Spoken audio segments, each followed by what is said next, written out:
Well, let us now turn our attention to the fate of the Minister for Karamoja Affairs, Mary Goretti Kitutu. Kimono.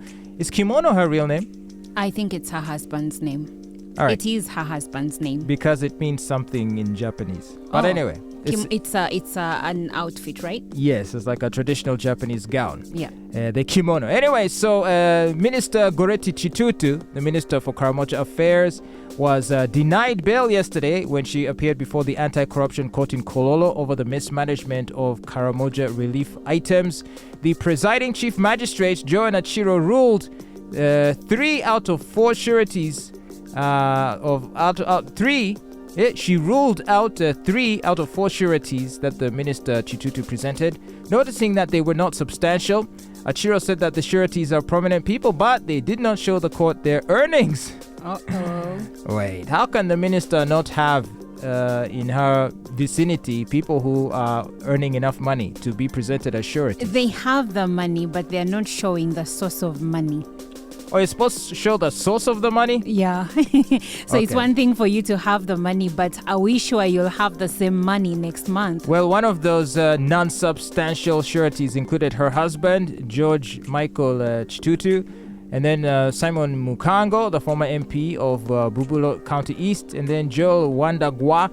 According to the magistrate, only one surety, Honorable Seth Wambede, the MP for Mbale City Northern Division, was substantial.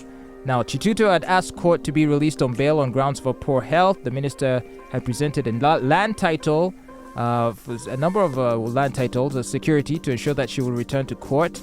And also, she mentioned that she was of advanced age, but this wasn't sufficient to persuade the magistrate to grant her the bail.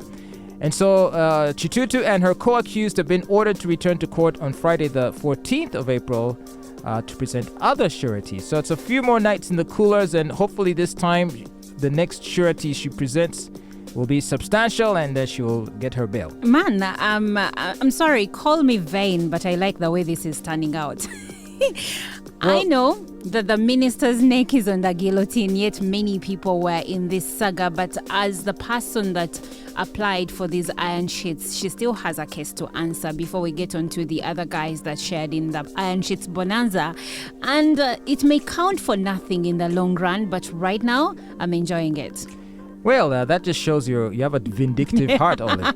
I'm Ugandan, I'm a taxpayer, and I'm tired of watching these people just enjoying things and money and taxpayers' money, whereas URA is now going for our businesses online, it's going for SACCOs, the dividends, they want to tax everything. Yeah, these guys are here enjoying. Now, speaking of enjoying, some people might be concerned that, well, even though she's under remand, perhaps is she enjoying preferential treatment in the coolers? And the answer to that is no, at least according to Frank Baine, the prison spokesperson. He has dismissed claims that Kitutu is receiving any VIP treatment, as many have been speculating.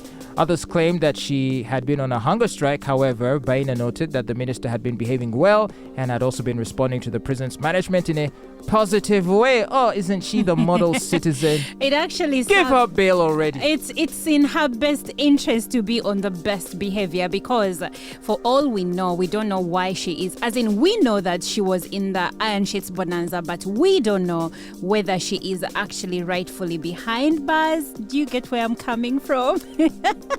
I still think you're very vindictive. What do you have against this lady? It sounds personal. No, it's not personal. Because where is the same invective and the same venom targeted towards other people who arguably have stolen more? Like I said, okay, this is what we have right now. She's a so convenient punching bag, and you're kicking her while she's down. Well, Fatboy, if I am the station manager for RX Radio and I am given a budget, or I'm given responsibility to, supervise certain things, or give you a requisition, give someone else a requisition of something, and I don't use it for what it is meant for, well, don't I have to pay? Don't I have to, don't I have to be slapped with something at the end of the day?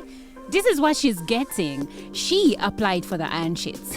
She decided to give them to her friends, and now her friends are nowhere. It reminds me of that Valentine's Day song of Where is your boyfriend? Now it's more like, where are your friends? So what about the other recipients of the iron sheets. I know the president mentioned that in case you took the iron sheets, you should return them. And in some instances, he said you should be prosecuted. Which were those cases where he said you should be prosecuted? So the president said that the ministers and members of parliament and other officials who received iron sheets and donated them to churches or schools should either pay back the money equivalent of the iron sheets or bring back the iron sheets. But then for the ministers that use the iron sheets for personal use, those ones, he said that is not only wrong, it is theft, and those ones should be criminally charged. So would that include Amos Lugolobi? Obviously. He had actually roofed one of his animal pen. His animal shed Yes. in his home, in his farm.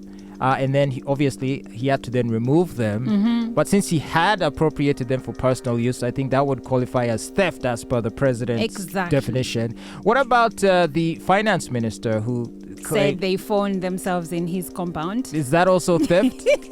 I mean, they were in his compound. He didn't say he gave them to a school. He didn't say he gave them to a homeless shelter. They were in his compound. Why were government iron sheets in his compound? I still wonder, though, why of all the scandals and all the instances of theft is this the one that has finally gained traction? Do you know why? Why? Because first of all, last year, I remember the famine that was in the Karamoja sub-region and how many, even private individuals, were trying to get relief items to the region. And then there was the 135 billion shillings that was released by the Office of the Prime Minister to still help to be, in the relief effort in the region. Now, iron sheets were part of that.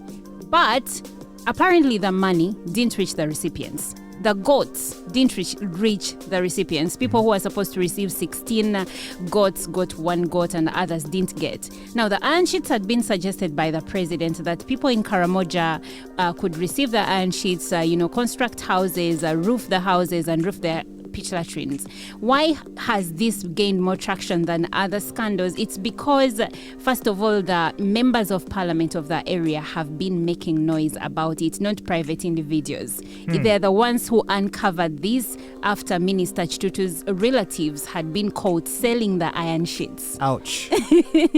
And now the members of the Karamoja sub-region, members of parliament from the region are also saying that many of these people are hiding behind the relief effort, but actually they have been siphoning money from the government, claiming to be taking it to the sub-region, but actually enriching themselves. Ouch.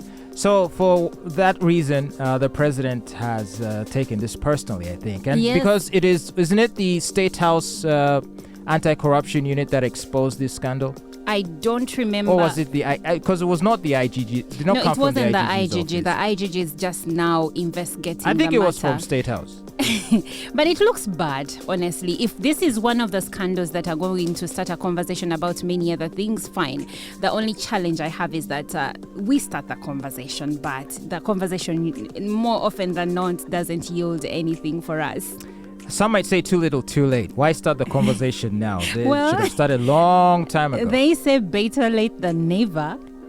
Okay, well, it's Kitutu's head on the chopping block, and it looks like it is indeed getting chopped from the look of things. But of course, it's quite likely that she'll succeed in obtaining bail on the 14th. I think she will, but what I'm also interested in is other ministers being, going to court. And this to mean something. For instance, I told you the other day, these people should not even be ministers right now. Well, and they are. That should be the start. So telling me that Kitutu is on remand in Luzira, but she is still a minister, what is that? What is that indeed? What about Nabbanja? How come she's off the hook? Nabbanja said she cannot supervise people that are more educated than she is. I don't know if I've had anything as ridiculous as that. That was indeed quite a ridiculous statement. But it's Uganda, it's the order of the day. Ridiculous statements. Expect more. Keep listening to your number one station, RX Radio.